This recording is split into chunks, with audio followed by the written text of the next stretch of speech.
Differences Don't Necessarily Equal Discrimination by Andrew Syrios, an audio Mises Daily narrated by Keith Hawker. Well, another equal pay day has come and gone. This year it came on April 8th to represent how long into 2014 a woman would have to work to make what a man did in 2013.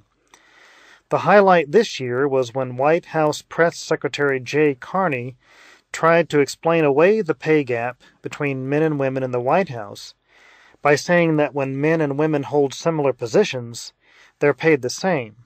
And while the federally commissioned CONSAD report from a few years back found virtually the same thing nationwide, the Obama administration still pushed forward its executive order to end the gender wage gap. This is nothing new, of course. Equal pay day and other things of that sort have always required a large degree of cognitive dissonance. Back in 2012, the adult actress Sasha Grey made a PSA, a very explicit one at that, for the Belgium version of Equal Pay Day, saying, "Porn is about the only way to make more than men." In its analysis of the PSA, Jezebel accuses the ad of sending mixed messages.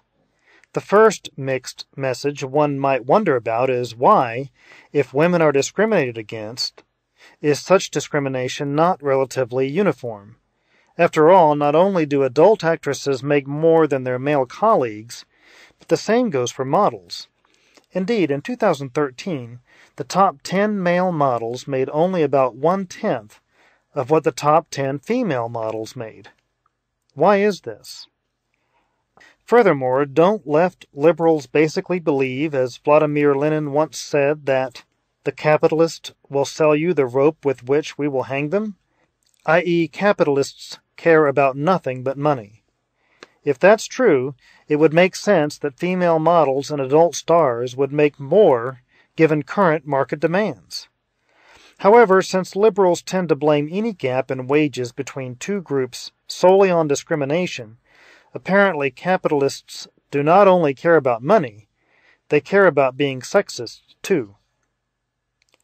When we look in more detail at the facts, however, a more complex picture emerges. Women earn only 77 cents on the dollar compared to men, but employers apparently switch teams from time to time, even when they are employing people who are expected to keep their clothes on. For example, as Warren Farrell notes, when women and men work less than 40 hours a week, the women earn more than the men. According to the 2003 Census Bureau Current Population Survey, women earn 134% of what men do when both work between 25 and 34 hours a week, and 107% of what men do when both work between 35 and 39 hours a week. In addition, never-married men with no children between the ages of 40 and 64 have consistently earned less than never-married women with no children in the same age group. In 2001, such men earned $40,000 a year, while such women earned $47,000 a year. Why do employers discriminate so erratically? And speaking of women, there are some strange discrepancies between groups of women most wouldn't expect. Discussing the 1960s, economist Walter Williams noted, "One of the best-kept secrets of all times and virtually totally ignored in the literature on racial differences in earnings is that black versus white female professional income ratios do not exhibit patterns even remotely similar to their male counterparts. Black female college graduate income was 102% of that of white female college graduates." I'm not sure why employers would decide to be prejudiced against white women in this instance. And furthermore, when it comes to race, employers also have an odd preference for Asian Americans. The median per capita income for Asian Americans in 2005 was $27,331, whereas it was only $26,496 for whites. Are white people being discriminated against ever so slightly here? And the list goes on. Jews make more money than other Americans. Residents in northern states make more money than residents of southern states. Tall men make more money than short men.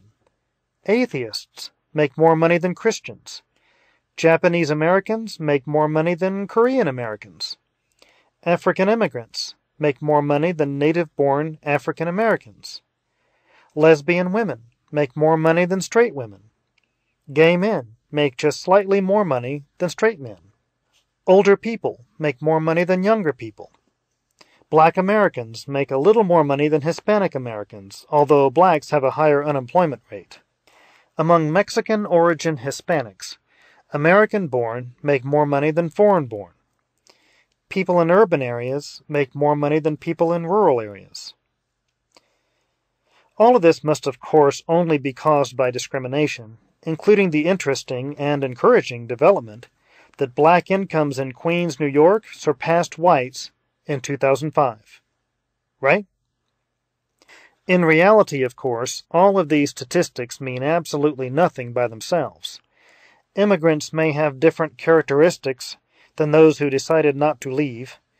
The history of the Japanese and Koreans in the United States is quite different.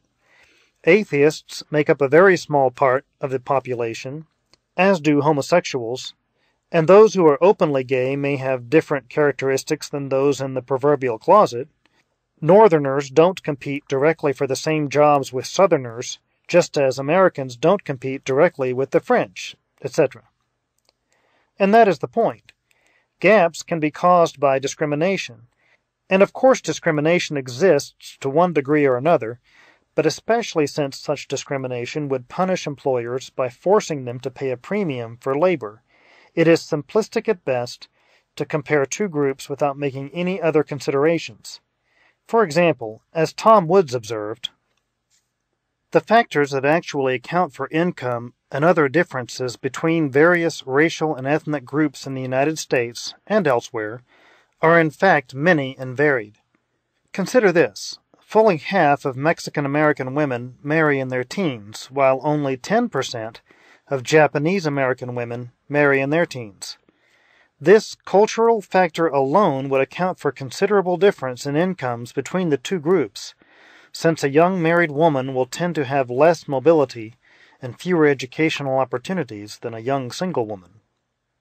And then there's age, which is often left out of inequality discussions altogether. As Thomas Sowell noted back in 1984, age differences are quite large. Blacks are a decade younger than the Japanese. Jews are a quarter-century older than Puerto Ricans. Polish Americans are twice as old as American Indians.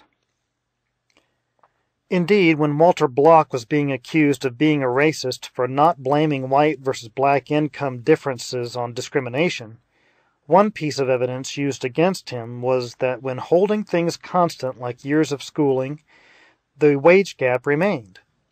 Walter responded with the obvious fact that a given number of years of schooling spent in a white suburb are not exactly equivalent to the same amount of classroom time in an inner-city neighborhood. Either inner-city schools need to be fixed, or there is discrimination in employment, or both contribute part of the whole discrepancy. It is double-dipping to blame the whole discrepancy on bad schools as well as blame the whole discrepancy on discrimination. And that goes for just about every difference one can find. As we have seen, to blame every income discrepancy on discrimination leads to some very odd conclusions.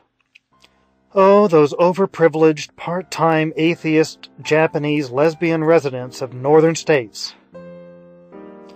There is such a thing as discrimination, and I agree it is a problem, but mere discrepancies don't tell us anything close to the whole story. It's about time we stopped pretending they do. The Mises Institute hopes you have enjoyed this audio Mises Daily. For a world of free market literature, media, and discussion, visit Mises.org.